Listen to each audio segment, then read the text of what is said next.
Good morning, everybody. On behalf of CAI and the great IT professional, we would like to welcome everyone today to this panel discussion on the cyber risks facing U.S. energy infrastructure. My name is Michael Malutis, and I will be your moderator for today's event. As a reminder, all attendees will be able to hear myself and the other panelists, but the other audio lines have been muted. Today's webcast is brought to you and sponsored by CAI's Great IT Professional. The Great IT Professional is an on-demand learning platform for IT professionals that puts continuous learning at your fingertips. We have over 1,000 long-form lectures that cover the entire spectrum of IT management, and you can access all of it from our main website at greatpro.org or from our iOS and Android mobile apps. I'd like to say a few words about our panelists before we get started. Dr. Larry Dribin is a consultant and educator who assists organizations in their understanding and adoption of new technologies and new government regulations. His consulting company, the Pearl Street Group, provides program and project management, process improvement, and measurement consulting services to both business and information technology organizations. Dr. Dribin is also an adjunct instructor at DePaul University, Chicago's College of Computers and Digital Media, where he teaches a variety of courses in cloud computing and software engineering. Don Schaefer developed Athens Group's oil and gas practice, and he leads engineers in delivering software engineering services for exploration, production, and pipeline monitoring systems for international clients. An IEEE senior member, he is a software engineering subject matter expert for the Cockrell School of Engineering, the University of Texas at Austin.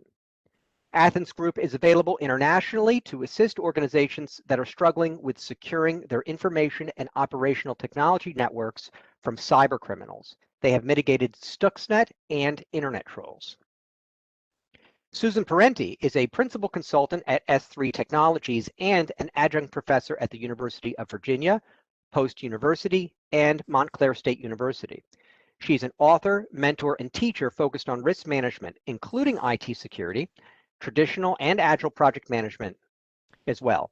Her experience is augmented by her master's in engineering management with a focus in marketing of technology from George Washington University, along with a number of other professional certifications. Susan has over 20 years of experience leading software and business development projects in the private and public sectors, including a decade of experience implementing IT projects for the Department of Defense. Before we get started with the panel, I'd like to let everyone know that you are free to submit your questions in written form during the course of the live panel. There is a Q&A box on your right-hand side. You should familiarize yourself with that. That's how you will be able to submit questions to us. We will try to make an effort to field your questions directly as their input so that they are reflected in the actual flow of the conversation. However, we will also be fielding your questions after the panelists have completed their discussion during the formal Q&A period. So you have in either way, we have an opportunity to get to your questions. So all that being said, I'd like to thank you for your patience with the opening remarks. Let's get started with the panel discussion. So we have just an opening question to kind of kick things off. Could somebody help us understand of the panel, what really happened with the Colonial Pipeline? And how was this attack similar or dissimilar from other recent or historic attacks? Don, why don't you start off? Sure, I'd be glad to. Thank you, Michael, and thanks everyone who's attending. The pipeline was attacked. The attack actually started on the 7th of May, and what it was a ransomware attack against their IT network. So someone and somebody in administration, an executive, somebody in their email clicked on a malware link in email, and the ransomware started, and they took down initially the IT system. Luckily, they never got to the SCADA systems or the operational technology systems, and Colonial Pipeline shut down their pipeline just as a precaution to make sure that nothing could get into it. At that time, nothing did get into their network, but they definitely ended up paying millions of dollars in ransomware. Is there any, how would you compare, Larry or Susan, how would you compare this to any like historic other attacks that have taken place? I mean, in this case, it was ransomware, and we actually saw a pipeline shut down. In terms of the scope of damage, in terms of the technology of the of attacks, and also the scope of the damage, could you give us some sort of sense of other similar attacks in recent history? Well, I know this kind of made me think about what happened with Target and some banks, and I think everybody knew about those, but not everybody was affected by them. Now, obviously, this doesn't affect everybody. In fact, I'm in that little gray area called Delaware, in between Maryland and New Jersey.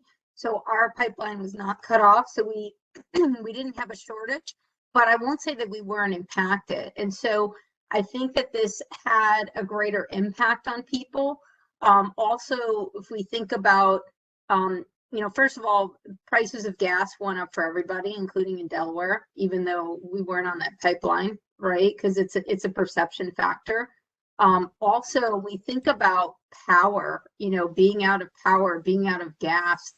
These utilities have a much grander effect than my credit card got taken by Target and I call and cancel it.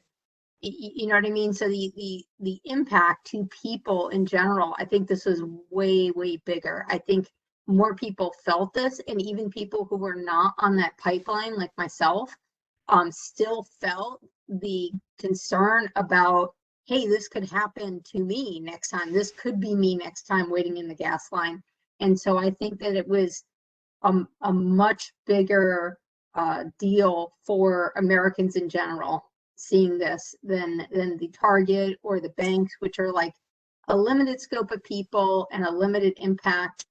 Even though some people may have had identity theft due to some of those other things, there's sort of a lot more that people could do in that situation. Also, I mean, even if your credit card is hacked, you have some things that you can do to change that. But with gas, that's pretty limiting factor. I know lots of people who said they didn't travel on account of this pipeline issue. I mean, I think energy is a huge sore spot for us, where anyone can really get at the energy. If anyone gets at the energy supply, it can be devastating. Look what happened with Texas, where it wasn't hackers, but just the weather taking it down for 4 or 5 days. And this is not a new attack. I mean, I think as someone was saying, Russia does these kinds of things, Ukraine all the time, and test out new ideas, and then they put it on the world. So they did shut down in 2 winters back to back, I think in 17 and 18, Ukraine power for a couple of days. I think we're just seeing the tip of the iceberg of what could happen. It's certainly a very soft underbelly for us. But this, to me, is totally different than, let's say, SolarWinds, which was very much mitigated, a much more sophisticated attack of the supply chain, the software supply chain.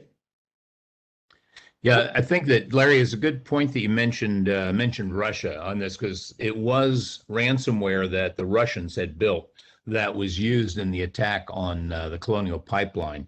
It was part of the dark side effort, and Russia itself has multiple development labs where they just developed this malware. The ransomware that hit Colonial is available on the dark web for anywhere from $500,000 to 5% of whatever you get in the ransom. And this has been available for a long time. It's known, and people still fall for it. But Russia was definitely the actor here, and Russia has a lot of experience in doing this. They're responsible for the destruction of one of the pipelines going into the Ukraine, where through a cyber attack, through malware, they turned off a series of valves that then caused pressure to back up and blew up one part of the pipeline. Which I could easily see happening. Could you try again? Don, in some of our pre-panel discussion conversations, you were talking about Stuxnet, and I think you used terms that it was kind of brilliant in its sophistication. And when we talk about malware such as ransomware, are we looking at something that is relatively crude in terms of its technological sophistication compared to other more sophisticated attacks? And could you give us an idea of the spectrum of sophistication, say Colonial, Stuxnet, and things in between, in terms of how broad this the range of attacks can be? Sure, I'd be glad to. Stuxnet was really was a brilliant piece of software in both its development and delivery. And we need to keep in mind that it's been 16 years since Stuxnet was released, and other than the SolarWinds attack, which was also equally brilliant, Stuxnet is still one of the marvels. And it went after although it was going after Iranian centrifuges, what it hit also was the oil and gas industry. We saw it in Malaysia on two offshore rigs prior to it having been widely used and adopted within the Iranian centrifuge system. And it was a very large load. It was a couple of megabytes, and it had specific targets. And the specific target was Windows servers and Siemens PLCs, programmable computers that basically do the control of the different systems. And then at the same time, it had to have what's known as a variable frequency drive. And the variable frequency drive in the centrifuge is what controls its spin. In the oil and gas industry, it's what controls the power flows going to the different parts. And it was completely very sophisticated. And it took the people who built Stuxnet were the combination of Russian mathematicians and Israeli computer scientists. So it was a fantastic piece of work. The ransomware that took over Colonial Pipeline, any of us here, any of us on the panel, or actually any of you who are attending, given a URL, you could download it and do the same thing. And it is not very sophisticated and completely relies on the inability of people to recognize that they're being scammed in an email and getting people to click an email. So it's really social engineering. Colonial Pipeline was social engineering, while the Stuxnet and SolarWinds were computer science and mathematics all rolled into one. Larry, you had mentioned SolarWinds in your previous statement. Could you help our audience just for the sake of their historic knowledge, understand what actually happened with SolarWinds in terms of how the attack worked? Well, I'm still not sure I fully understand how they initially got in. I think one of the things that Don mentioned is these spear phishing attacks. If someone really wants to get into an organization, if you stop and take a look at it, let's say a large organization maybe have 200, 400 sysadmins or people with that kind of privilege. And all you have to do is send one a month of a targeted phishing email. They can look up the individuals on LinkedIn, they can look on another social media, and they get a pretty good idea. And it looks like it comes from a friend or whatever. And all of a sudden you're in a hurry to leave or something, and you click on an email you shouldn't. And a lot of times you'll say, oh, I know I shouldn't, but you did it anyway, and it's too late. SolarWinds was a totally different kind of attack, where once they got into the system, and I think that's two different things. Getting into the system is one thing. A lot of that is going to be based on these spear phishing attacks. Once they're in, what they do are totally different. In a sense, ransomware is pretty easy. You find all the copies of software and you encrypt it and keep the key. And if people aren't doing a good job, you can find all their backups because they're all online, and you encrypt those. SolarWinds, they actually got into the software development process. We're in the middle of which was a pretty good process, stopping compile in the middle of the compile, injecting some code into the compile. So when it came out and the software had actually been given a code, hash code, that was the bad software was there. And then from there, they knew by the nature of SolarWinds business that was going to be sent out to, it was a backdoor into tens of thousands of companies and probably hundreds of thousands of systems. We don't know the full damage of that, and we may never, but it was huge, where Colonial Pipeline was pretty targeted for ransomware, but they're not the only one. I mean, I think it's the New York Police Department recently. I think Chicago Police Department. I think University of California. It's a pretty common attack and a way to make a lot of money quickly. What's interesting about SolarWinds is that that software kind of manages a number of things. So it's like, sort of supporting a system of systems, and very mischievous to put code into something that other people are going to download. The first thing comes to my mind is Office 365. That would be a huge target. I mean, that I don't know anybody who's not using Office 365 in some aspect of their work. So, I mean, this is where a lot of this to me comes down to awareness and educating people, understanding what they're doing. Like, Don made a good point. This is social engineering. A lot of people think this stuff is real high tech kind of stuff. A link in an email that you thought came from a friend of yours, and that's the easiest way to get in. And it's not something, the best way to protect against those phishing emails is really awareness and people knowing that. And we've all talked about this before, that it's very easy. You're expecting somebody to send you something and you go click on a link. I had my tax person a few years ago. Her email was hijacked and a link was sent out. And good for me that I actually went back to her and said, hey, what's this about? This doesn't look right. Sure enough, her email was hacked and she had to change her email address, but it was around tax time and it was an attachment being sent, and it wasn't a phishing email, it was an attachment, but I knew enough to be like, this doesn't quite look right. So we've got to constantly do that. And I warn people all the time, anybody who sends me links, you have to put something in there so I know who you are. But that social engineering thing, it's amazing how low tech it is and how trusting we are, that when we get an email, if I get an email from Larry, I believe it's Larry. And I should actually think it's probably not Larry until I can confirm that it is Larry. We should take that view of things, and especially engage the organization in taking that view of things. When we receive an email, we want confirmation that it was sent from that person, not assumption. My understanding is that SolarWinds had about 33,000 clients, and God knows how many people are using, how many companies are using Microsoft 365.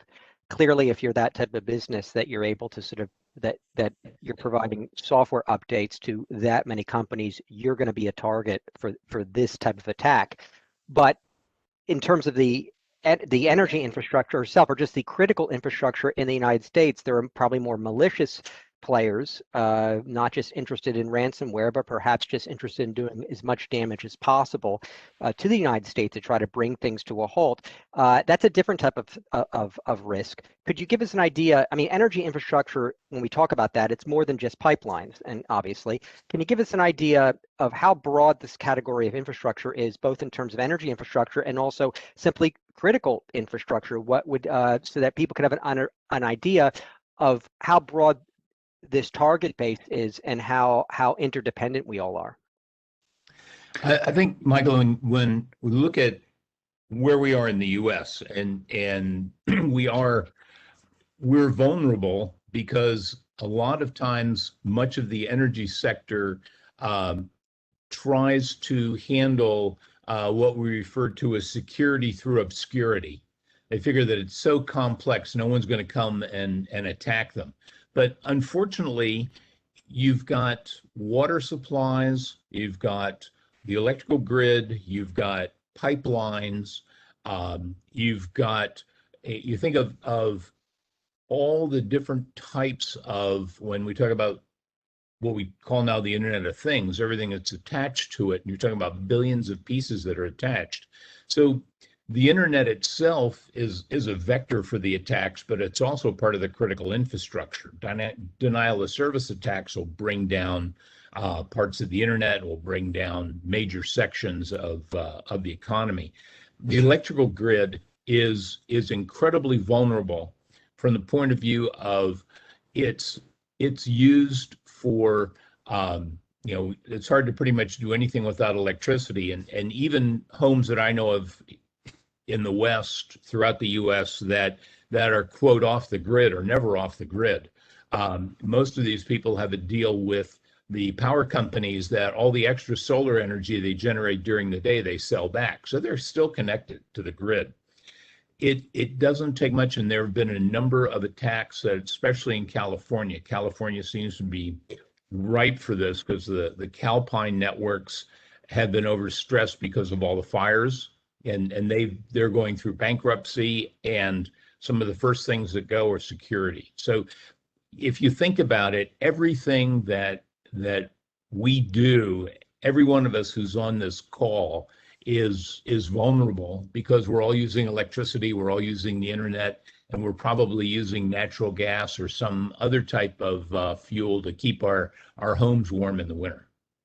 I think on the U.S. cybersecurity webpage, I think they list 12 different areas for critical infrastructure. That includes agriculture, water, electricity, gas. I mean, the list goes on and on and on, and it's just I think one of the things we need to start thinking about as a nation, and maybe as the world, is just because we can put something on the internet and interconnect it with everything else, the IoT, should we? Because maybe we really shouldn't. When I have two different electrical devices sending signals at two different power levels, I have opto-isolators that separate the power from the small signal to the large signal. We may need to start doing things like that.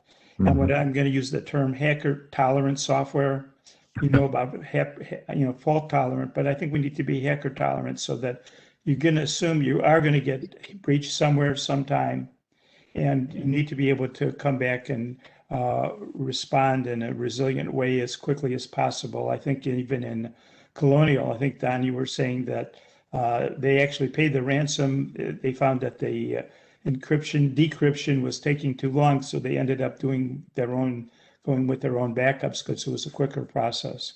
At least they had them. Some companies, the hackers have been good enough to hack all the backups too, and I think that happened to the city of Atlanta 2 years ago. So, we have to be very, very careful of how we design systems so that they're hacker tolerant and resilient. And when, the thing with the ransomware, I mean, you're dealing with a criminal. So what guarantee do you have that you're going to get your network back after you pay that ransom? And then secondly, if I was a criminal, I'd give them the network back, but I'd still have a backdoor in there. So, I mean, yes, the absolutely. Thing is just the best way to deal with that is back up your system and don't need to pay the ransom. I mean, that's really the best way to deal with it. And I agree with you on the Internet of Things. I actually have some colleagues who are ethical hackers, and I asked them, what do you think of the Internet of Things? And they're like, I don't have any of that in my home. And it's very interesting to me because I have some friends. I've been in tech industries since I can remember. I mean, after mechanical engineering school, I actually went into IT pretty soon after. And I've always been a techie, and yet I am low tech in my house. And people are like, why? I'm like, because I know better, right? So if I put something on the internet, it is then at risk being on the internet. And so I'm very low tech about those things. My husband and I bought a fridge, and we said, you know what? We do not need our fridge to know what's in it. We do not need our fridge hooked up to the internet. So our fridge is, everything has a little bit of electronics in it. Can't help that. But that was an intentional thing. I have a friend of mine who has a Alexa in her home, and I said to her one time, I'm like, well, it's always listening, and she goes, no, you can turn it off. I go, how do you turn it back on? And she said, well, you say Alexa, and then you turn it back on. I'm like, yeah. So the whole time it's listening for that. So it's actually not off. Like the way to turn it off is actually to unplug it, and so. Yeah. We need to like realize these things, and I actually find the more technical people are, the less like comfortable they are with these things. Now to bring them back to the actual utilities and everything, I was actually thinking as Don was talking, we talk about natural disasters. So what happened in Texas was really, due to this like extreme weather that they got. And the impact was notable to energy, and the energy impact was probably far worse than the snow removal impact, right? I mean, it definitely was worse. I know people in Texas who suffered through it. My aunt and uncle, who are a bit older, were very concerned about being without power for a long time. So I think to myself, these attacks like this, it's the equivalent of a natural disaster from an impact level. It really is. And so this is now a weapon. It's really a weapon of war, right? Because our wars are not going to be on the battlefield with like, the British and the, how we did these, everybody march up to each other and shoot at each other. This is what the new battlefield looks like. And so we are highly vulnerable.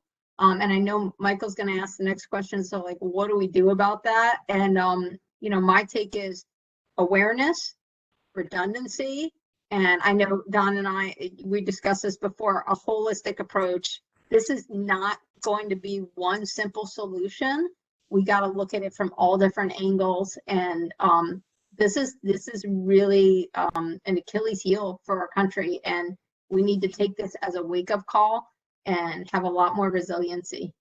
Well, I want to I want to follow up with that. We have a question from our audience that I want to field right now, and I want to insert it into a more complex question, which is that when Larry and Don and we're talking about infrastructure, critical infrastructure, and we were talking about electrical grids, power plants, water, transportation, agriculture, even banking and finance. I mean, it's quite broad. Okay.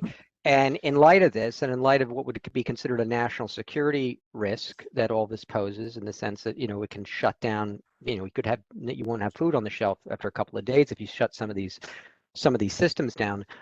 Clearly, there's a role for the government in this, and my understanding right now is that the lead agency that deals with this sort of stuff would be the Cybersecurity and Infrastructure Security Agency.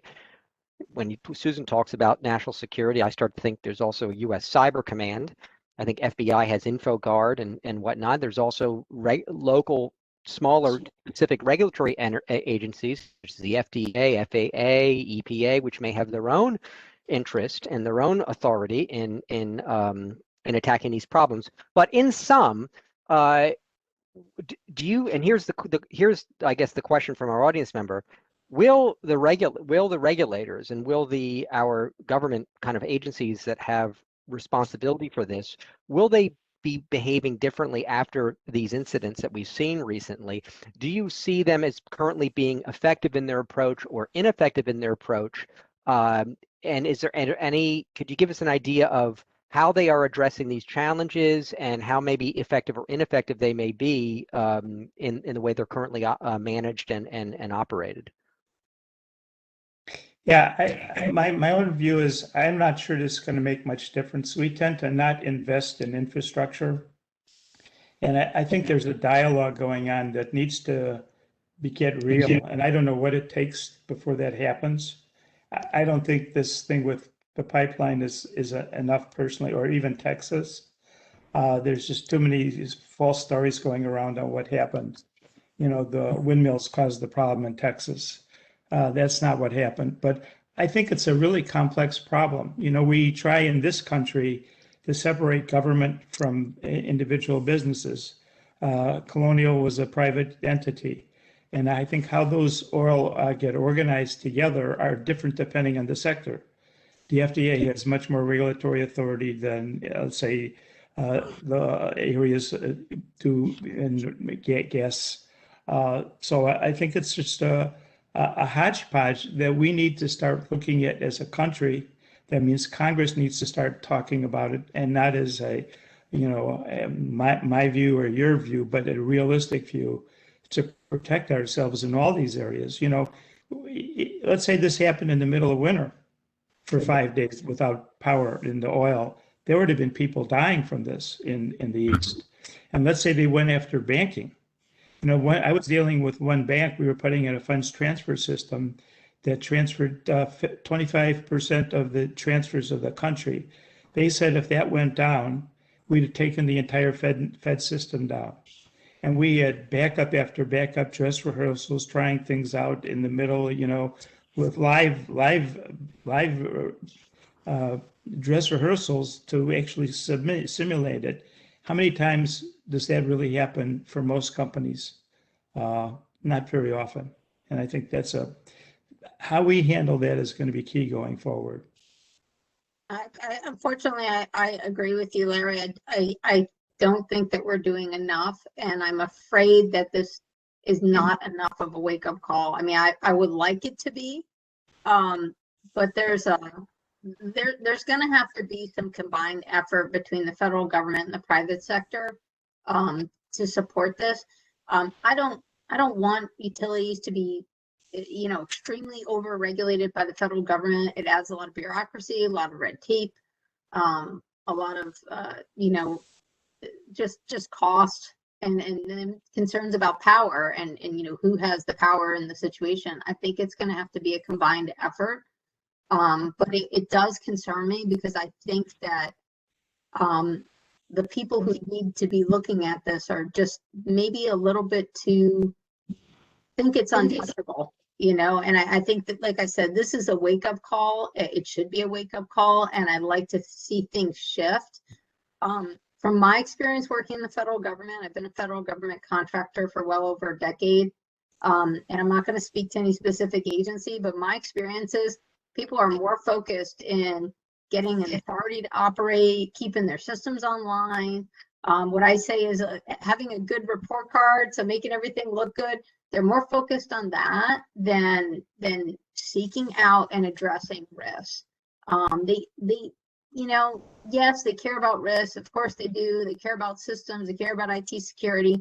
But at the end of the day, I think corners can be cut because it's like, well, this doesn't look good. I want to make sure things look good with our department, with our division. And that is really, really incredible risk. What is it they say? You only have to identify the risks that, I think it's any risks you don't identify, you're automatically taking, right? And so I'm very concerned about that. I think that a lot of times people ignore things. It's a little bit of maybe a little bit of an arrogance or a little bit of that would never happen.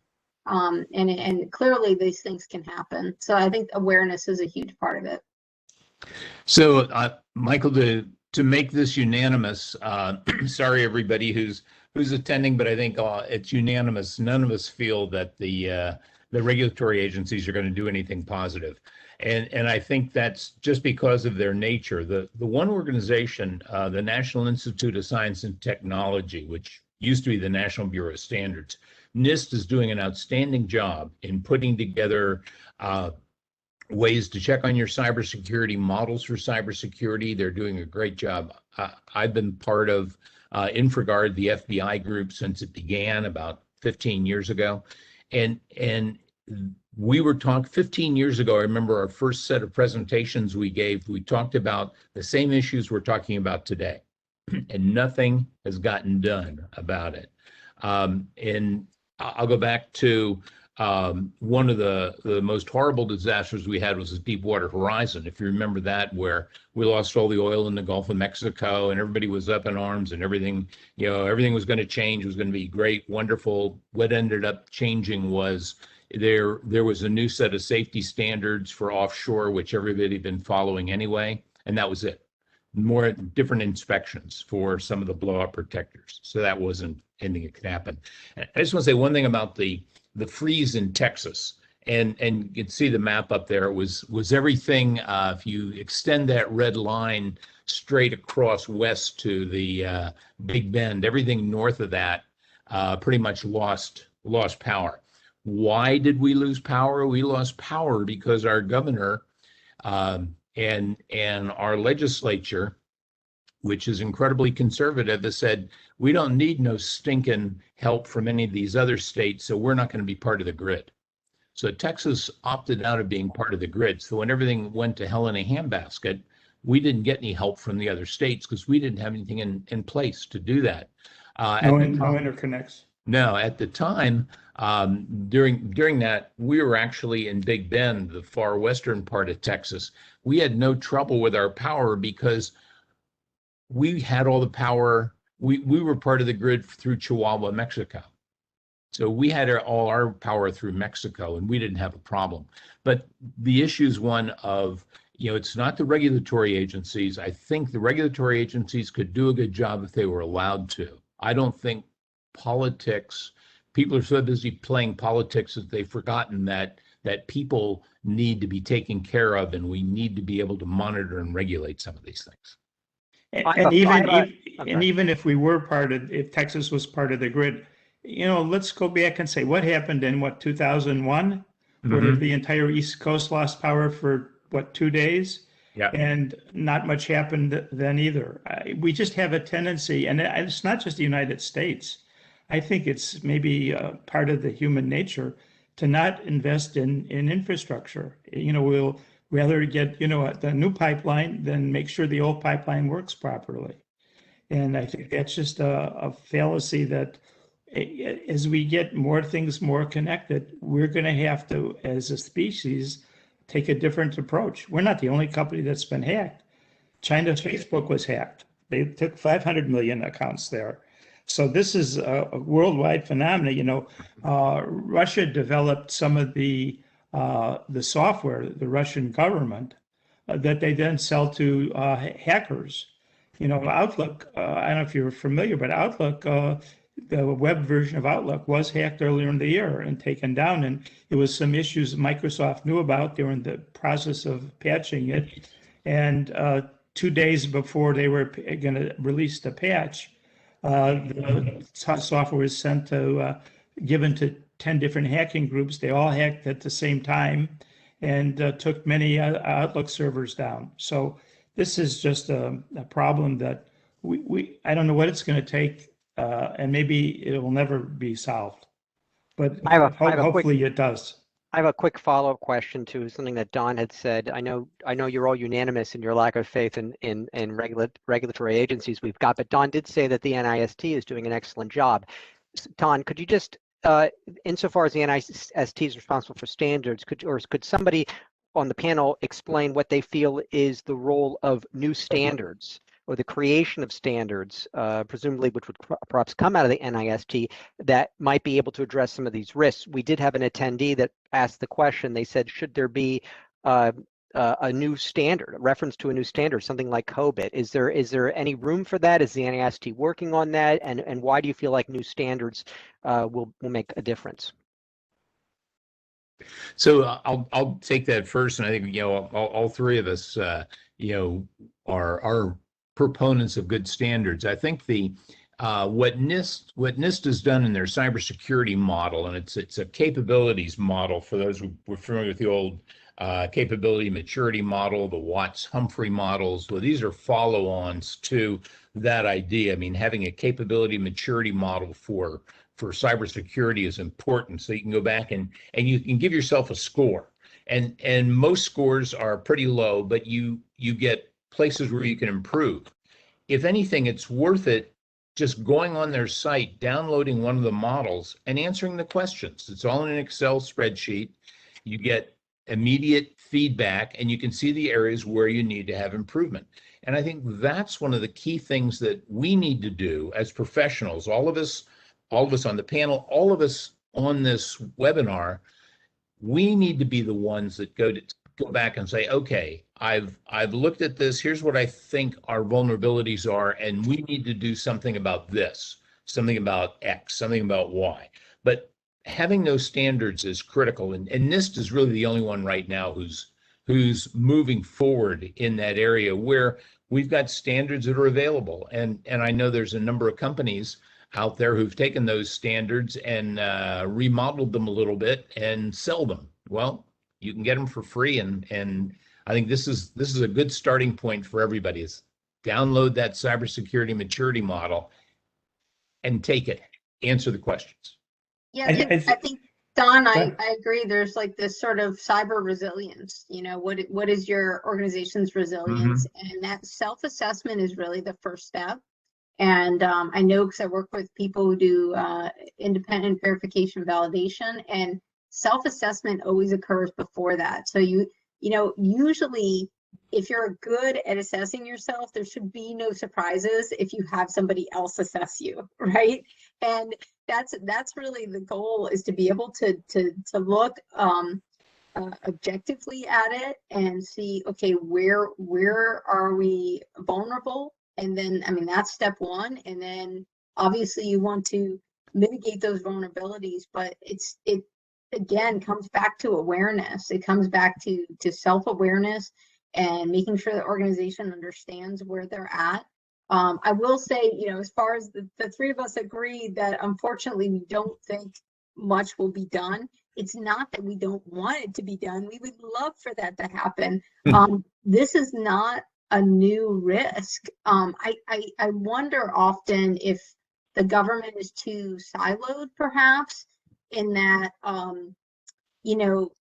nobody's kind of overarching looking at it. I know DoD does a lot of great things, but they're sort of just in DoD. So I do think NIST is a good place for this, a good place for standards, but that doesn't necessarily mean, how does that couple with the commercial industry and with independent utilities? That's going to have to be working together. And I think that the only way for that to work is for people to actually reach out, federal government organizations to have as one of their goals, one of their missions, is to reach out and work with the private sector to support the infrastructure. And I know there's an infrastructure bill going on right now there's a lot of money in that, and you kind of wonder, well, how much of that is for cybersecurity? And I will probably guess not enough. So that's the big concern. It's awareness. And I think that the action that everybody here could take, like Don said, is this, look at what you have and take a really good objective assessment of where are our vulnerabilities, because if you're not identifying them, you're definitely at risk. I think it's not the standards, Michael. I think we have the standards. I think that doesn't mean we're going to be hacker proof. We're never going to be hacker proof, but we could get very, very resilient. But I think it's after you do the assessments and you find you have holes, spending the time and money to fill those holes. And that's not easy. I did an assessment for one organization where we said, here's some areas you have a problem. And it happened to be a newspaper, and they went and said, well, we've been doing 2 issues a day for, I don't know, 150 years. So when you actually multiply the risk of a failure out, it was pretty small, down to 1,000% or something like that. And they didn't take the effort to the project to close the risk that we had identified. And about 6 months later, they had a major outage, the first they've ever had, where they could not print their Sunday edition. It was 6 pages versus probably 75 or 80. And then that one incident alone probably lost $6 to $10 million, more than enough to pay for that. So it's the willingness to do it. And we all think, kick the ball down the road. It's not going to happen to me. And that's a mentality that we have to change. One of my thoughts is when we start having bills on infrastructure, whether it's building a bridge or whatever, we need to start at the very initial putting in place a long-term maintenance funding and replacement, so that at some point in time, the funds are there, whether they trust fund or whatever you have, so that you can repair and replace that system, whether it's a bridge or a gas infrastructure. Otherwise, I don't think it's ever going to happen. And I think even then, someone's going to say, well, I'd rather put that money in a new scheduling algorithm. One other thing that to keep in mind for any of the attendees whose organizations may be ISO now 9001 2015 certified. We are at Athens Group, and we really like the 9001 2015, the latest version of it, because it focuses on risk. And we actually combined the cybersecurity capability maturity model along with the ISO 9001, showing where they all fit together. And we've used that for a number of our clients. In 2017, 2018, we reached out to the pipeline companies, and we basically said, we'll give you this. We'll give you a free audit, free cybersecurity audit based on this. We think you're vulnerable. Here's the vulnerabilities we've seen. And in the 7 major pipeline companies we talked to, we got nothing but crickets. They were not interested in cybersecurity. And based on what happened with Colonial, they're still not interested in cybersecurity. I have a new line of questioning I want to start. We've covered that was a great answer to a big complex question, and I certainly appreciate that. But I want to just switch gears for a second. This is one of my favorite areas to kind of talk about and explore, so I'm eager to find out what you think. As we move into this new world of increased computing power and increasingly more powerful AI, do you feel that we are going to become increasingly more vulnerable? I'm thinking specifically in this case of technologies not limited to, but specifically of quantum computing, which purportedly has the ability to be, almost 1 million times more powerful than our most powerful supercomputers, and that is quite that poses certain risks for the way the world currently handles encryption. But on the other hand, and from a defensive perspective, do you feel that there are any advances in machine learning and deep learning that are going to give us a greater ability to detect threats in advance? Big question, but I'm curious if anybody has any thoughts about that. Two things I want to say. I think a lot of people don't understand the whole quantum computer thing. What quantum computers can do is they can factor numbers very fast, thousands of times faster than a traditional computer. All of our public-private keys are based on some kind of factoring. So if I can figure out the key quickly, I can break the key. But I think the point is not to worry. Cybersecurity specialists and analysts are looking at, we need to build better keys, and they'll do that. It's always going to be a chicken and an egg, which, we're using SHA-256 in many cases today. Maybe we go to SHA-124. And that's make it that much harder for the cyber. So it's not just a more powerful computer, it's more powerful in one specific area. Other than that, a lot of these quantum computers are pretty stupid in what they can do compared to a regular computer.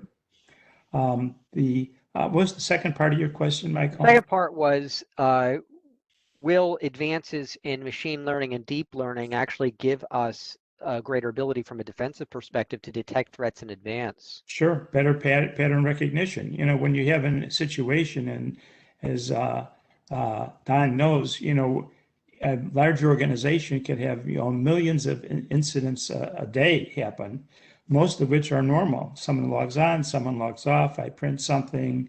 I have 2 systems to communicate, but there may be a pattern that's there that is a pattern that says, aha, this is something unusual. Larry has got a credit charge from Mexico today, and another one at the same time from Alaska. That's probably not very likely, so maybe there's a problem with someone hacking his card.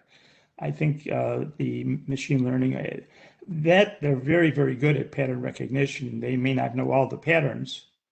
I'll give you an example. We had that Tesla crash a couple weeks ago where the 2 occupants were put it in self-driving mode, and the Tesla ran into a semi truck that had flipped over on its side.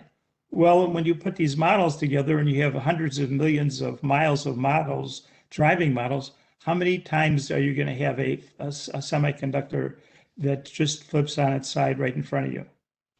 Maybe never.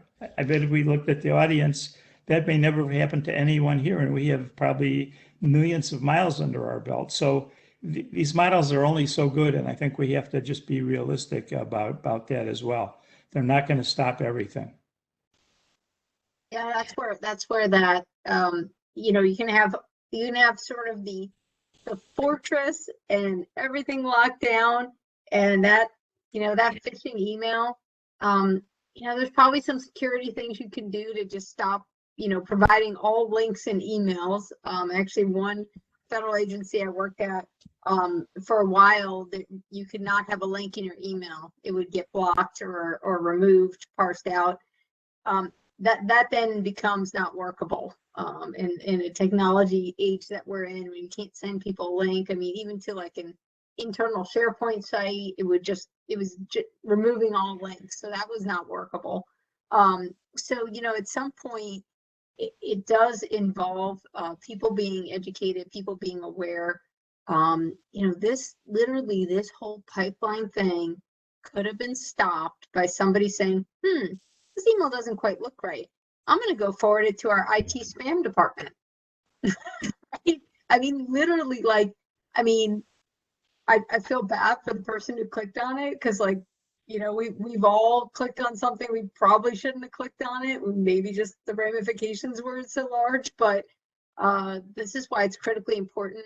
I teach at 3 universities, as Michael mentioned, and 2 of those universities actually send little phishing spam attempts that look pretty good. They look pretty real, and they send them to us as like a test. And if you don't notice that it's spam, like if you notice it, you let them know, and they say, yep, that was just a test from us. But if you accidentally click on it, not only do they tell you, hey, you shouldn't have done that, they actually send you a link for training, and you have to go back to training for security training. So, that type of thing, as silly as it sounds, like, it just keeps people aware on a regular basis that, yes, even if I get an email from what looks to be a legitimate email address, a person I know, I still need to be aware about it. And so I think that helps a lot with education, kind of like it's like a pop quiz. We're all students in life. It's a little pop quiz for us. And I think it's a good idea. I mean, it just validates it, makes the person feel good too. Like on my side, like when I send it and say, this looks like spam, and I get an email back, yep, we were trying to get you and we didn't get you. I'm like, yay, so it's a positive thing. Look at our situation right now. You sent out this notice about this panel, said click this button to register.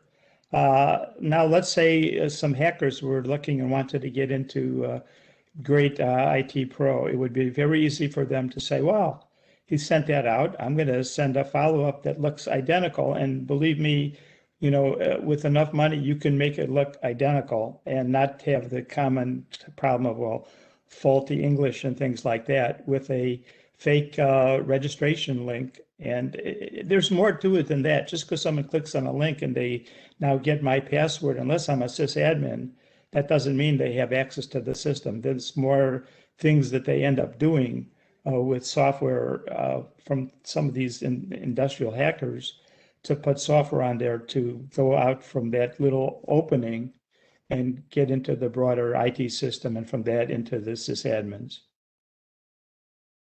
Does anybody have anything related to this question about AI and new technologies and whatnot?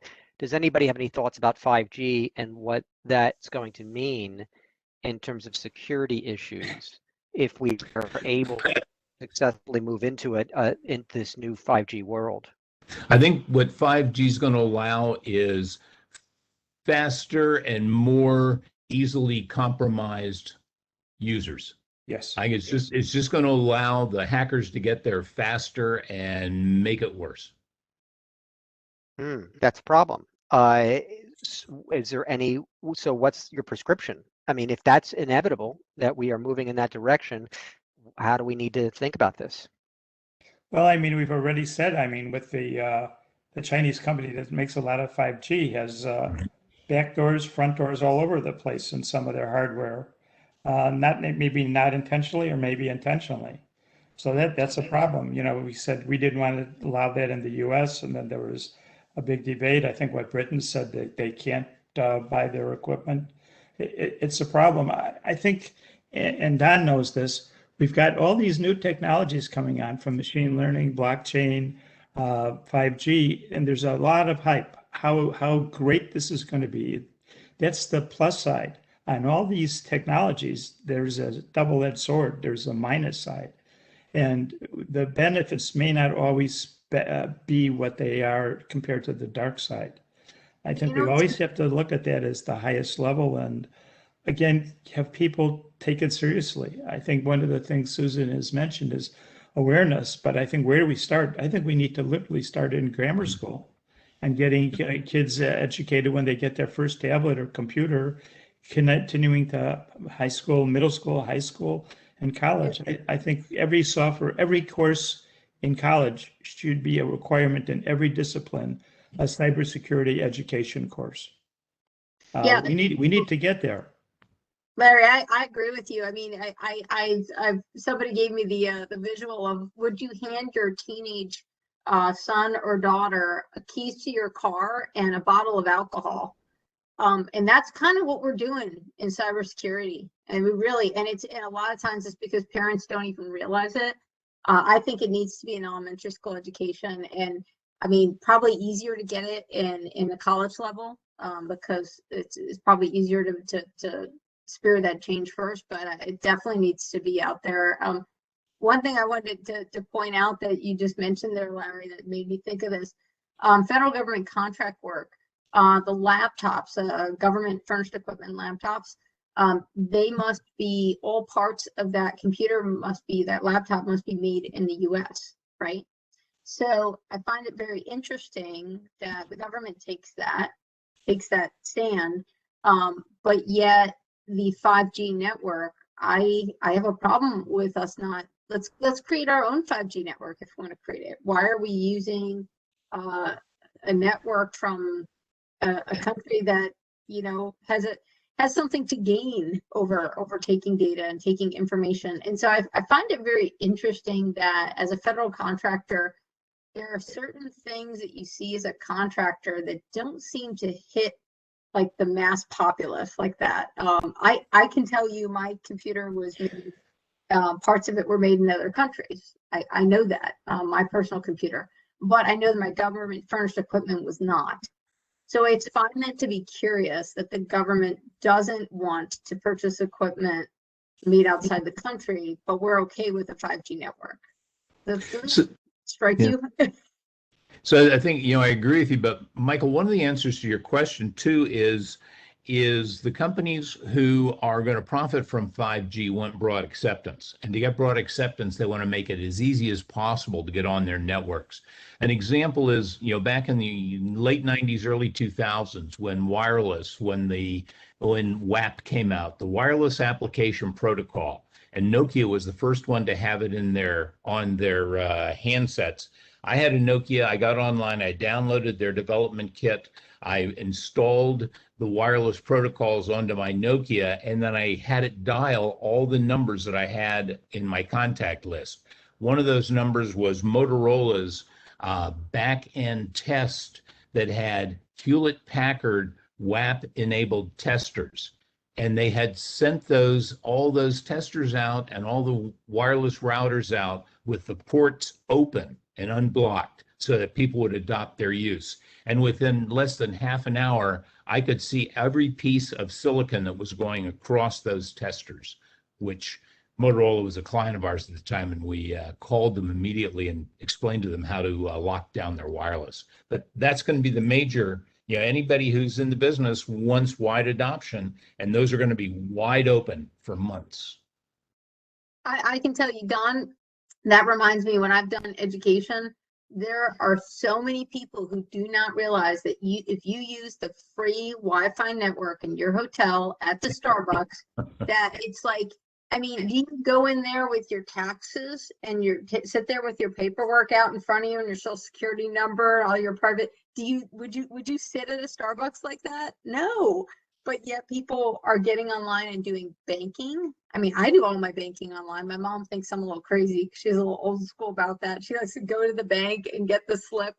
I get that, but my online banking, I am on my personal home Wi-Fi network or I'm on mobile network. I never use the free Wi-Fi. But a lot of people just don't realize this. They don't realize that they're exposing themselves on a regular basis. And yeah, I agree with you, Larry. It's like we gotta get this in our education system, and then maybe our legislation, our lawmakers in Congress, do they even know enough about cybersecurity to know that what we're talking about right now is so critical? I don't know that they do. They don't. What is their educational background? A lot of people in law, not a lot of cybersecurity in law. I actually tell people, if you don't know what you want to do and you like IT, I suggest, if you're really smart, get a law degree and get a cybersecurity degree. You are going to be in business for life. But I mean, a lot of people in Congress just don't have the technical background to even be aware enough to be creating laws that support this. All this leads actually to my next question, which you've kind of partially answered, but I want to put it out there anyway, because which is, how do we grow a new crop of cyber warriors in this country who have the right skills? How do we change our approach to training, either at the college or workplace level? Just for my part, in preparing for this panel discussion, I learned I came across this quote. Somebody compared passing the CISSP test to basically reading your owner's manual for your car and then being expected to do repairs on your car. In other words, totally inadequate. So what would you suggest? What is inadequate about the current training protocols that we have, and how would you specifically address that? I'm not talking about the grade school level. I'm talking about for adults and for cybersecurity in general. Are there any skills? Is there any new approaches to training or any specific skills that we need to be encouraging? I want to say one thing before I let some other people answer. I want to just follow up directly what Susan said. I don't think it's those cyber warriors with a deep technical knowledge. We can get those, and we just make it inducive by having jobs for that. I think it's much harder to get the business leaders and regulators and congressmen and public figures knowledgeable. They're the ones that are making the big decisions. If Congress wanted to allocate, $100 billion for cybersecurity, they could do it, and we would have much better security and training. They don't know I'm sure they can't even spell the word.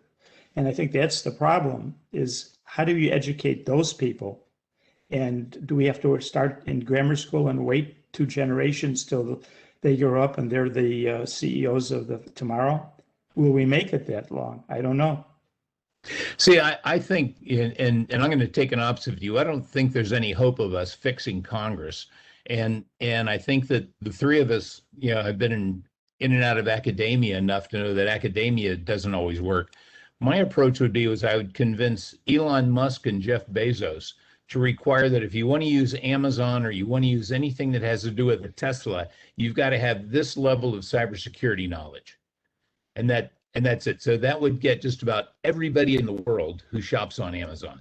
And it would work that way if we did something through the commercial operations. Governments, they're slow, they're fumbly, they're inadequate, and they border on malicious sometimes. But everybody likes Amazon, and they want to do work with Elon Musk. So here's 2 places that they said, you've got to have this level of understanding before you can get on and buy another thing on Amazon. People would change. That's a brilliant idea, by the way. Yeah, that's a great idea. I agree with you, Don. It's not being counter. I agree. Government is slow and cloddy, and it's how do you get those people educated is the real issue. Yeah. Anything that works. So we're doing great on time. We do have questions that are coming in for the question session, but I have I want to start wrapping up, and I have a final question area for us to explore. And this is really the most important question of the panel discussion. And I know we had a lot of discussion about this in our pre-session, and I hope that you'll explore all of these ideas, which is, you've been talking about this directly and indirectly in part throughout the whole session, but could you be more explicit about some of your top prescriptions, both for individuals and organizations, in terms of things that they can do? I know that Don, for instance, and I hope he'll talk about it. Don, for instance, has a list of about 8 things that he actually recommends. And in the course, and I know Susan specializes in this sort of thing in terms of awareness, and we also got some very interesting ideas from Larry in the pre-session. Things, such as the risk of legacy systems and disconnecting from the internet and stuff like that. So could you all just expand? I'll let each of you answer in turn. We'll maybe start with Larry and work through left to right. Could you talk about some of your top prescriptions as people and in the audience? Get your number 2 pencil out, because this is the value that you're gonna walk away with. So Larry, why don't you start? Well, I don't know if this is going to be something that level, but I think what we need to do is look at cybersecurity as really risk mitigation, and I think that's the way most people do. It seems we understand that more when we go out to our financial advisors and let's build a diversified portfolio to manage the unknown risk of the stock market. I think we need to look at this as there's always going to be some risk. You're never going to get it down to zero. You need to understand it. And this idea, I think we mentioned standards earlier. There's standards out there, whether it's ISO 9000, ITIL, whatever, that if you follow them, you'll be a much lower profile, a much smaller attack surface, and much better position to be resilient. One of the things we bought a new house like 4 or 5 years ago, and I was putting in place, I can now control my lights remotely and a few other things. And I says, well, how important is it if someone got into my network and were able to turn my lights on or off? He says, I really don't care. It costs me a little bit money on electricity, but that's about it. I said, how about my garage door? Well, I was just about, in fact, I had purchased a wireless garage door opener for my Chamberlain garage door.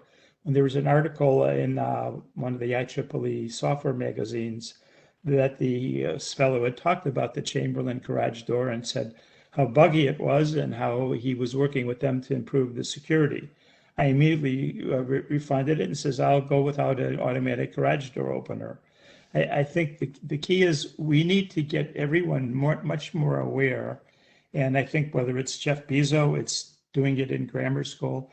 I think the biggest thing, we have the standards to be much more resilient. I don't think we'll never be hacker proof, but if you don't follow them, this company that I did this assessment for, we showed them that here's an outage. I mean, we had a map of all their systems, and we put little bombs on the map. Said this could explode, this could explode, this could explode.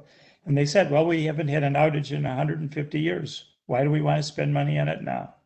And that's the problem that you have to figure out how to get around. And I think it could only be done by honestly addressing these issues at every level of government and business. Well, I actually have a follow-up question. This is just for Larry on this before we move on to Donna and Susan. So I wondered if you could just speak very briefly about some ideas that you shared with us a couple of days ago. You were talking about and what it means actually, and why it might make a difference, such as budgeting the total maintenance of a project over the life of a project before the project starts, and why that might make a difference. You also talked about the risk of legacy systems being very old, interconnected, possibly upgrading legacy systems. And then finally, I think the most interesting one was the threat that the internet in general poses, and about the importance of disconnecting from the internet and what that means and how practicable that may be. If you could speak to one or more of those, I think our audience would appreciate it. Well, I think from a point of view, and I mentioned this, is I think we need to start looking at hacker-tolerant architectures and whole systems, not just. I looked it up on the web, and hacker tolerance tells me how to build a better password. No, we need a holistic approach for everything, and in doing that, we don't really have a lot of focus on that. I think that's part of it. Does everything really have to be interconnected? And if so, how? I think 3, 4, or 5 years ago, they were saying through the entertainment system in my car, some white hat hackers were able to get in and control the speed and braking of the navigation system, which means they could kill me at any point in time. So I think that we just have to be much more aware of it. Right now, the Internet of Things, the biggest problem just happened. 150,000 cameras were hacked, including those at Tesla. So it's not that any of these guys have a silver bullet. There is no silver bullet. We have to just continually work on getting better at it.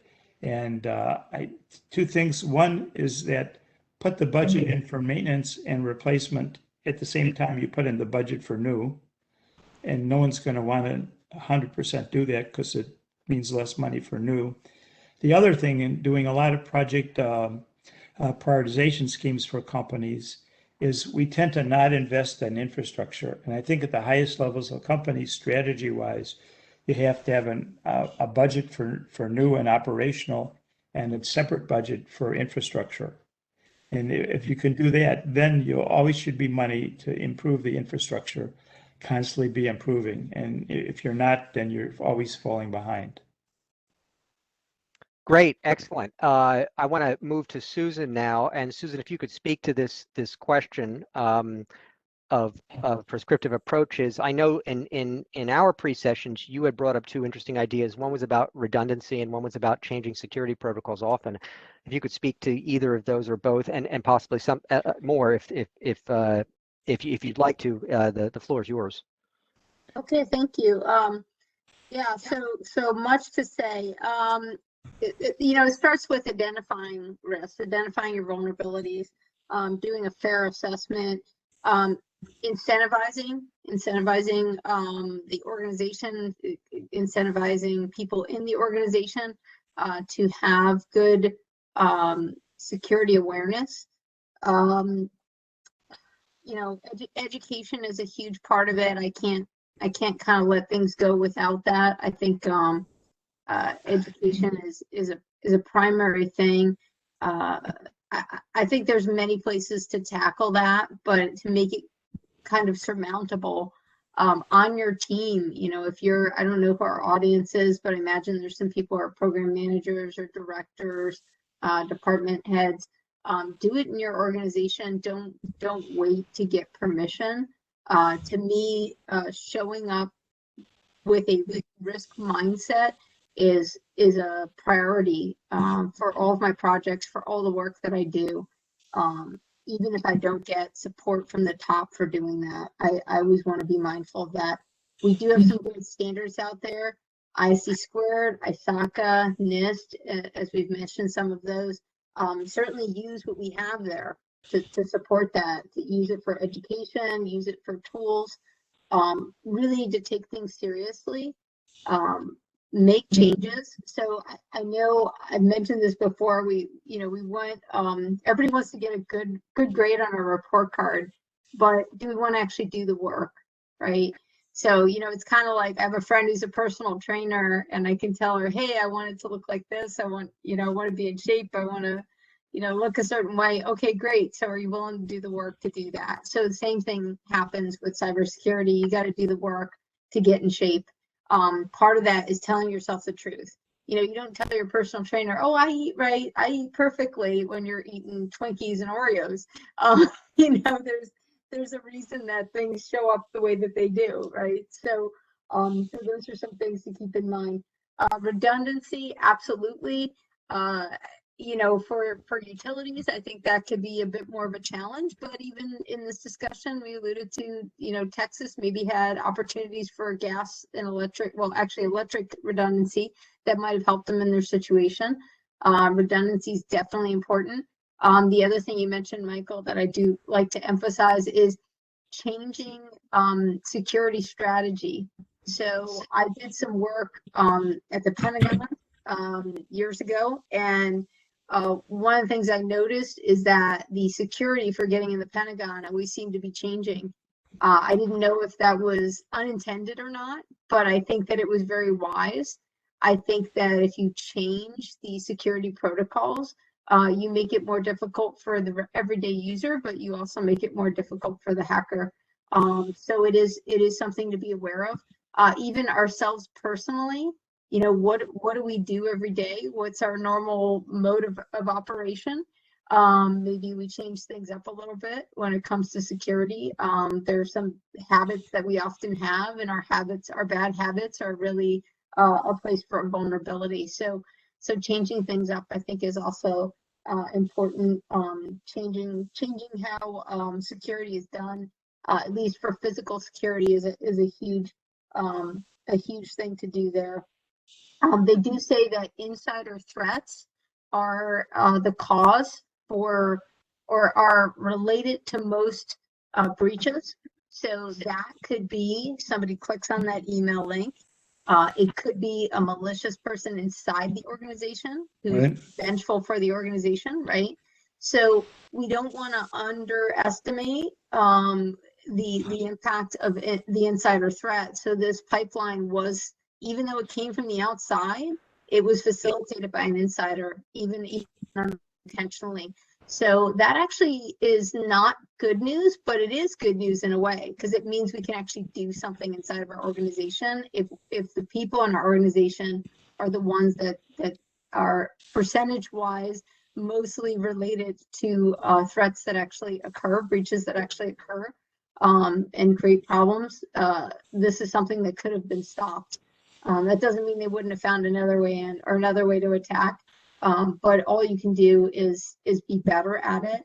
And like Larry said, you'll never be hacker proof, but you can definitely be aware and you can reduce your risk greatly. And it's one of those things too, where you don't have to be the best at it. You just got to be better than others, so that you're not the one that's the victim, right? If you make things difficult enough for the attacker, they'll move on to somebody else who's not as difficult. I mean, that's true. If you ask police officers, they'll tell you that from physical attacks, right? The same exists in the computer world. If it's going to be too difficult, they'll move on to someone else. There's somebody else out there that can be the victim. And that's sad to say, but a lot of times that's what you're trying to do, is just be difficult enough that they'll walk away. So. Thank you. Great prescriptions. And Don, I'm going to give you the honor of closing. You put a lot of thought into your prescriptive approach. If you could, you have the floor. So I'd love to hear all of it. I think I know you have at least have eight solid points. If anything more you'd like to add, please feel free. No, be glad to. I think these are kind of the 8 points that we look at the very beginning when we're talking to clients, or when we begin the process of analyzing where they are in the cybersecurity. And the very first thing is, what's the current physical map of the network? Where do the wires go? Show us the wires. It's surprising that in organizations that the evolves over the years, and people don't keep up to date the network diagrams. It's critical to have those, and we actually take whatever the latest one is, and we walk through and follow every wire. And it's always amazing to find out what things are there, or where the wires really go, and people forget over time. Second point is catalog all the devices and the applications and operating systems that they host. So think about everything you've got on a desktop or a server. Think about servers that are virtualized, where I've got 5, 6, 7, 8 soft servers on one hard server. They're all different. Each one of them has different security vulnerabilities. So you've got to catalog those devices and put those in place. Have a current directory of all the users with their access levels, roles, and responsibilities. What we found when we did this in a number of places was that there were a lot of users that had access that just never, ever logged in. And most of those were managers who needed to have access. So we shut them all off. And in 95% of the cases, nobody noticed. So that was that eliminates a whole series of vulnerabilities. Fourth step is define and follow some management of change process for the components. In good engineering, software engineering, hardware engineering, in good management, if you're going to make a change to a piece of equipment, you got to know why you made the change and what you did when you made the change. And it's surprising, I know you'll all find this hard to believe, but People update software on routers and servers and don't tell anybody. And you need a management of change process to do that. Make sure you've got a software configuration management process for all the applications. And this sounds just like good software engineering, and this is what it is. Have configuration management in place. Make sure you understand how you manage those. How do you do patches? Understand those processes, because that's where you'll have vulnerabilities. That's where the vulnerabilities were in SolarWinds that they introduced. Enforce strong standards for the user identities and passwords. That's easy to do anymore. It's very easy, very straightforward. It's got to be 8 characters, 1 special character, uppercase, lowercase numbers, all these things, and then change it. In our critical systems, we change passwords every 30 days. With that, no one can complain about it. They can moan and whine all they want. If they want access, they change their passwords. Collect the data and forensics on every device that touches it. Look at what you've got. And it's simple to install a snooper onto a network to look at the packets that go across, who's coming from where. But it's not just collecting the data. Analyze it. Make sure you understand what's there and look for trends. This becomes the data that you can use if you want to put in some type of machine learning. And then finally, before you do anything else, make sure you've got a security operations awareness program for users. As Susan said, at one of the organizations, they came out and tested them, every once in a while and sent them a spam letter, in their email with a bad link on it. Well, make sure people have that awareness, because those are where the weakest links are. There's no silver bullet to doing this. If any one of us had a silver bullet, we wouldn't be here. We'd be, resting somewhere in the Caribbean in our sailboats. There's no silver bullet. It takes this type of engineering work. All of us have to go out. We got to go out and eat our vegetables. That's what we've got to do. Michael? Don, I couldn't have said it better. Great closing statement. And I want to thank our panelists. It's been really great, very informative. I've learned a lot just working with these 3 over the past couple of weeks. I want to give everybody a chance to have some of their questions answered. We don't really have a hard stop at 12:30, but I want to respect everybody's time. There are questions that have come in. I've also, by the way, included the email addresses for our panelists. So during the question session, you can make a note of that. If you have any follow-up questions, I'm sure they'd be happy to answer them through email. So here's the first question. Actually, it's the last question, but I'm going from backwards. What are the key cybersecurity controls or approaches that, and this may have been answered by all 3 of you in the last question. So, what are the key cybersecurity controls or approaches that project managers should apply in their projects and in their risk management plans? I want to answer. All right, Susan, you got it. You got this. So a project program portfolio management, been doing it a long time, a lot of software development. One of the biggest mistakes I see project managers make is that they wait until the end of their software development project to deal with cybersecurity. That's good that they're dealing with it. It's really not good to wait till the end. So requirements, all of your project requirements should be looked at the beginning of the project, and cybersecurity should be a key piece of that. So you don't want to wait on your authority to operate until you're about to go into production. You want to be looking at that ahead of time. And so that's the biggest advice I have is approach people in IT security, get involved with them early on. Also, because you're not a cybersecurity professional, you may not realize sometimes what things in your system, what things in your application or the software you're developing may have some security implications. There's also things with PII, and a lot of times project managers may not know all of that. So just get people involved early. You don't have to be a cybersecurity professional. You don't have to have a cybersecurity certification, but you need to know enough to know when to get people involved to do know that. So that would be the big thing is get people in the IT security group involved early on so you understand the ramifications. And I think for project managers, if you're not aware of cybersecurity educate yourself, do some things to educate yourself so that you can be of value to your organization, because you're kind of on the ground in the foxhole dealing with it. So we need to be more educated as project program and portfolio managers. Excellent answer. Really good. Very good. Here's another one which may have been answered by Larry, I believe, but I'm going to ask it again anyway, Larry, so you might want to follow up on this, which is, and I'm not quite sure I understand the use of the word tractability in this, but it says, is there a problem of tractability for effectively encrypting data against brute force quantum computing cybersecurity attacks? I guess I'm not sure what the term tractability there is either, but yeah, cyber, security experts and mathematicians are working on making it much more difficult for quantum computers to break encryption techniques. It's going to always be chicken and egg. We'll get better there. Someone will come up with something new, be a vegetable computer or whatever it is, the biological computer.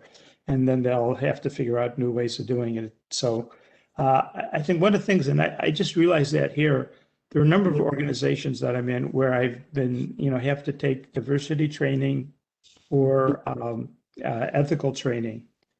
There are fewer organizations that also require a cyber security training. And I think when you talk about regulations, the FDA, I think, does a good job in forcing companies to document their processes that other groups, particularly that aren't as deeply regulated, don't do. As part of that, they also require that you train people in your process before they can execute the process. So there's a lot of training going on in any organization that's doing good manufacturing practice. I'm not sure how much that is in other organizations. Certainly, a general manufacturer, doesn't really have to do that. I don't think ISO 9000 is nearly as stringent as the FDA in that. So that's just hit me here. It is. I should be taking those courses in every company that I'm in, and they're not offered. We have one more question that hasn't been answered, and this goes, but we're right on time, so well done, everybody. And this goes actually back to the very beginning of the discussion, and it's related to Colonial Pipeline. How were, in the case of Colonial Pipeline, how were they able to hide the ransom payments, and why is it not possible to trace the ransom payments? So in reality, they didn't hide the fact that ransom payments were made. That was, they had to divulge that. They divulged that because they were working with the FBI and with other people. They also had to divulge it to their boards of directors and things like that. They paid it using, and I think they used Ethereum. I don't think they used Bitcoin. There's a couple thousand different types of coin out there now. And they did it through the dark web. And basically what the dark web is there's not enough tracking in there to do it. Use the Tor, T-O-R access. Yeah, it's that's the tool they use to get into it. And it's pretty much anonymous. You have to go out and you buy some Bitcoin or you buy some cryptocurrency with real money. And then you set an account up, and then when you transfer it, there's no record of where it got transferred to. You can turn those records on and off. They're not accessible. It all gets handled under the guise of blockchain. So there's a lot of misdirections that occur and everything else. So the actual transfer itself is unknown, but because we work in an area where there's things like the FBI and the Internal Revenue Service and Securities Exchange Commission, and they're a public company, they've got to disclose that they paid it. How they paid it, they bought Bitcoin somewhere and transferred it to the ransom people. One other thing too with Colonial Pipeline, this dark side entity out there did immediately within a day or two say, well, all their sites were shut down and Bitcoin was taken away from them, or lithium, whatever it is. So there are other tools out there. You know, the good guys, they said their sites were shut down for law enforcement activities. And they said they're going to now discontinue operations. So evidently there was some kind of retaliation, whether it was by the FBI, the US government, or something, that shut down their websites within a day or two and may have taken or confiscated all of the Bitcoin. I don't think we know the details, but yes, that there is some of that available. And I think we as a country probably don't want to let much of that known any more than how we do that or whatever, than the Russians or Chinese, you know, want their tools being made available. Well, that we're right on time. We couldn't have landed this plane any more accurately. It's 12:30. I'd like to thank everybody today for their participation, for your questions. Most importantly, I want to thank our wonderful panelists who gave their time and knowledge for today. We've got Larry Dribin, Don Schaefer, and of course, Susan Parenti. It was a real joy to put this together with them. I'd also like to sort of remind everybody that if you'd like today's panel discussion, we have at the Great IT Professional, we have over 1,000 other long-form lectures from subject matter experts, just like Larry and Don and Susan. We have over 250 experts from around the world that contribute regularly. You can go to greatpro.org, which is our website, and you can browse all of the content. It's all click and play, on-demand learning, and you can check it out. You can also find out on that website more about how to download the mobile apps for iOS and Android. Of course, if you have any questions about this event or future events or about a great IT professional in general, you can reach me directly. My name is Michael Malutis. But at this point, we are all formally dismissed. Larry, Don, and Susan, thank you so much for being here today. Thank you all, Susan. Thank you, Don. Thank you, Thanks, Michael, Michael. for setting Thanks, this Larry. up. Michael. Thanks, Thank Susan. you. Thanks, Don. Thanks, Larry. Thank you, Susan Soul.